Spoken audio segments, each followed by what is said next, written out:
इस वक़्त हमारे साथ एडवोकेट धर्मेंद्र चौहान सर हमारे साथ मौजूद हैं।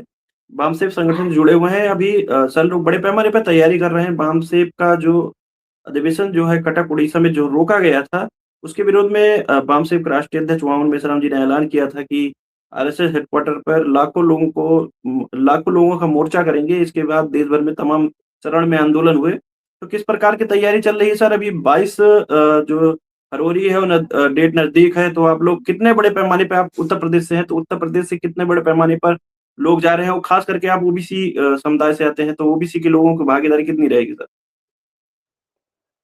देखिए, ये जो नागपुर में जो आरएसएस के हेडक्वार्टर घेरने का माननीय वामन मेश्राम साहब जो भारत मुक्ति मोर्चा के राष्ट्रीय अध्यक्ष जी हैं, इसकी तैयारी बड़े पैमाने पर हो रही है और ये जो अभी एक और जो मामला यूजीसी का आया है, यूजीसी के मामले से ये जो हिंदुत्व का भूत था हमारे लोगों के ऊपर से अब थोड़ा उतरने लगा है। जो बेवजह का हिंदुत्व के नाम पर सीना चौड़ा करके चलते थे, अब जो सीने हैं वो सिकुड़ने लगे हैं। तो मेश्राम साहब का जो आंदोलन है वो अब सभी लोगों को स्पष्ट आईने की तरह दिखाई देने लगा है। और जो उड़ीसा कटक में जो बामसेफ के राष्ट्रीय अधिवेशन को रोका गया, यानी जो मूल निवासी बहुजनों के मौलिक अधिकार को रोका गया, तो इससे पूरे भारत में आक्रोश है। और उस आक्रोश को दिखाने के लिए 22 फरवरी को हम लोग बड़े पैमाने पर तैयारी कर रहे हैं। और खास रूप से जो ओबीसी मूल निवासी है, ओबीसी मूल निवासी भी बड़े पैमाने पर तैयारी कर रहा है। और पिछली बार जो हम लोगों ने माननीय वामन मेश्राम साहब के आह्वान पर नागपुर आरएसएस हेडक्वार्टर का घेराव किया था, उस समय लगभग 4.5 लाख से ऊपर मूल निवासी बहुजन इकट्ठा हुए थे। और इस बार उससे मुझे मेरा जो अनुमान है, जो तैयारी दिखाई दे रही है, वो तकरीबन कम से कम 7 से 7.5 लाख जनता वहां पहुंचने की उम्मीद है, जो हम लोगों की तैयारी अभी दिखाई दे रही है। सर जिस तरह देखने को मिल रहा है कि बहुत सारे लोग संगठनों का, बहुत सारे पार्टियों का समर्थन मिल रहा है आप लोगों को इस आंदोलन को लेकर जो 22 फरवरी वाला है। बहुत सारे लोग वहीं दूसरी तरफ आपके आंदोलन को ये भी आरोप लगा रहे हैं कि आरएसएस हेडक्वार्टर घेरने की जगह आप लोग जो है संसद भवन उसको घेरने का काम करना चाहिए। क्योंकि पार्टी तो बीजेपी के है, तो आप आरएसएस हेडक्वार्टर को क्यों चुने हैं? ऐसा बहुत सारे लोगों का आरोप है। इस तरह आप लोग आरएसएस हेडक्वार्टर घेर कर वहाँ से क्या मिलने वाला है? आप लोग क्या कहेंगे आप? हाँ, ये बातें अभी बहुत तो नासमझ लोग ऐसा कमेंट कर रहे हैं, जिन लोगों को व्यवस्था की बिल्कुल भी समझ नहीं है। वो लोग ऐसा कह रहे हैं, तो कहना उनका काम है, मगर समझाना हमारा काम है। क्योंकि जो लोग कह रहे हैं कि आरएसएस नाम का जो संगठन है, वो रजिस्टर्ड संगठन नहीं है। अगर रजिस्टर्ड संगठन नहीं है, तो फिर मोहन भागवत को जेड प्लस की सुरक्षा किस आधार पर भारत सरकार ने दिया है? पहले तो उन जो ये ऐसा आप बोल रहे हैं, उनको पहले ऐसे समझने की जरूरत है।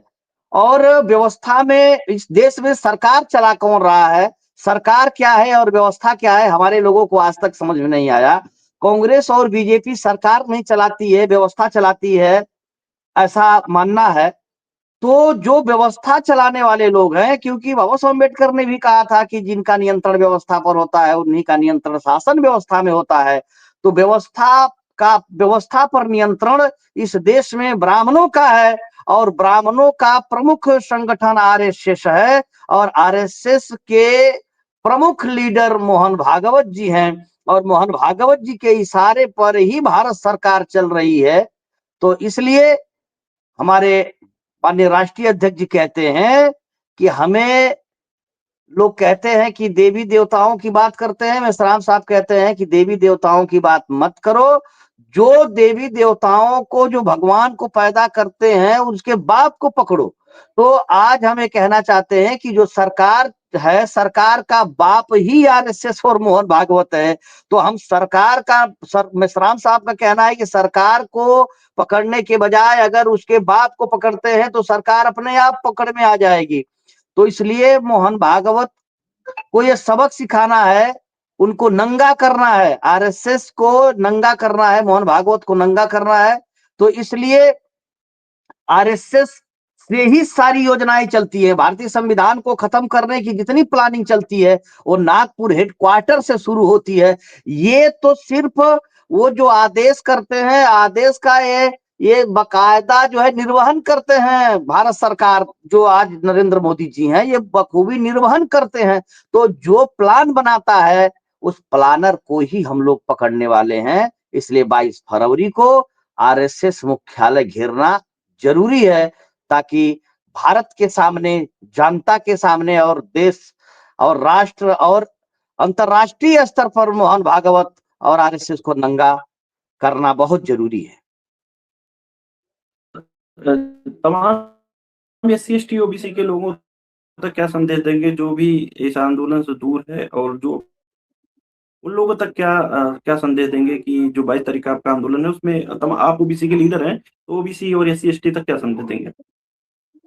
देखिए, मैं धर्मेंद्र कुमार चौहान एडवोकेट आज इस मौके पर आपके माध्यम से ये मैं संदेश देना चाहता हूं कि लड़ाई बिल्कुल आमने सामने की हो चुकी है। जो इस देश में मनुवादी ब्राह्मण छुप करके हिंदुत्व का चोला ओढ़ करके हमारे लोगों को षड्यंत्र में फंसा करके, हमारे लोगों को षड्यंत्र में फंसा करके हमारे लोगों का शोषण और उपयोग करते थे, आज जान लीजिए कि लड़ाई बिल्कुल आमने सामने हो चुकी है। और बाबा साहब अम्बेडकर कहते थे कि जो कौम अपना इतिहास नहीं जानती, वो वर्तमान नहीं समझती और भविष्य का निर्माण नहीं कर सकती। तो अगर इस देश के मूल निवासी बहुजन ओबीसी को अगर अपने भविष्य का निर्माण करना है, अपनी पीढ़ी को आगे बढ़ाना है, तो सीढ़ी को मजबूत करना होगा। और वो सीढ़ी व्यवस्था की सीढ़ी है। तो इस व्यवस्था की सीढ़ी को मजबूत करने के लिए आज वामन मेश्राम साहब का साथ देना बहुत जरूरी है। क्योंकि बाबा साहब अम्बेडकर के समय अगर हमारे लोग पूरे उस समय साथ दे दिए होते, तो शायद आज हम लोगों को ये दिन देखना नहीं पड़ता। ये आखिरी मौका है। मैं मूल निवासी बहुजन ओबीसी को ये संदेश देना चाहता हूं कि आखिरी मौका है। अगर वामन मेश्राम का साथ नहीं दिया गया, तो वामन मेश्राम साहब जितना बड़ा आंदोलन चला रहे हैं, अगर भारतीय संविधान को अगर कोई बचा सकते हैं और लागू करा सकते हैं, तो सिर्फ और सिर्फ वामन मेश्राम साहब हैं। इसलिए मैं आज के मौके पर यह संदेश के रूप में देना चाहता हूं अपने लोगों को कि इस बामसेफ के आंदोलन से जुड़ करके और वामन मेश्राम साहब के हाथों को मजबूत करें। तभी जाकर के भारतीय संविधान सुरक्षित होगा, और भारतीय संविधान सुरक्षित होगा तभी इस देश में ओबीसी, एससी, एसटी और माइनॉरिटी सुरक्षित होंगे। इसके अलावा आप कुछ और ज्यादा इससे कहने की जरूरत नहीं है। आज के मौके पर मैं इतना ही कहना चाहूंगा। जी, तो साथियों हमारे साथ एडवोकेट धर्मेंद्र चौहान साहब थे, जिन्होंने जो हमने क्वेश्चन रखे उस पे अपनी बातें रखी। आपकी क्या राय है साथियों?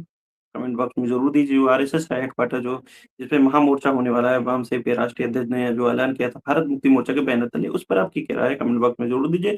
और तमाम लोग जो इस वीडियो को देख रहे हैं, ज़्यादा से ज़्यादा लोगों तक शेयर करें, और ज़्यादा से ज़्यादा लोग इस आंदोलन में पहुँचकर इस आंदोलन को सहभाग करें और इस आंदोलन को सफल बनाएँ। क्योंकि दुश्मन की ताकत बढ़ती जा रही है, तमाम ताकत का जो संवैधानिक अधिकार थे वो निरंतर खत्म किए जा रहे हैं। अभी यूजीसी का मामला है जिसमें देखने को मिला कि एससी, एसटी, ओबीसी की बात होती है। वहीं पर दूसरी तरफ देखने को मिलता है कि जब अधिकार की बात होती है तो आपके अधिकारों को हनन करने के लिए सड़कों पर यही कम्युनिटी के लोग उतरते हैं, लेकिन जब आपको वोट लेना होता है, धर्म की चाशनी में डुबोना होता है, तो आपको हिंदू बना दिया जाता है। तो साथियों इनको षड्यंत्र को समझना होगा। इस वीडियो को ज़्यादा से शेयर करें, और सर ने जो बातें कही कमेंट में ज़रूर दीजिए उस पर, और सर से आगे हम और विषयों पे चर्चा करेंगे। तब तक के लिए बने रहिए भोजन टिप। बहुत-बहुत धन्यवाद सर। धन्यवाद।